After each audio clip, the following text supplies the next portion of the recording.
Naniniwala ako that somehow they listen to us. Yeah. You know, we're not alone in this world. Kung meron kang ilang sasabihin sa kapatid mong si Royet, Bibi, anong sasabihin mo sa kanya? I wish I could, hindi ko kasi masabi yung kung anong, pero ang gusto ko sabihin is, sana magkaroon tayo ng pagkakataon na magkakwentuhan. Gusto ko siyang makakwentuhan, actually. At usap lang? Usap lang. Usap lang. Kasi kasi yung pinakamasakit sa akin nangyari nung pandemic.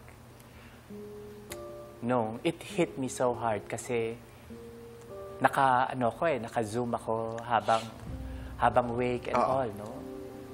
And then, pagkatapos, hanggang libing, nandun ako sa Zoom. And then, pagkatapos ng libing, patay, all of a sudden, wala akong mayakap.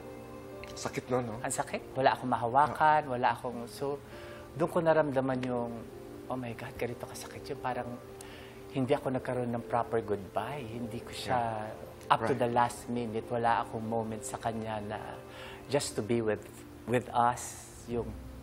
Yeah.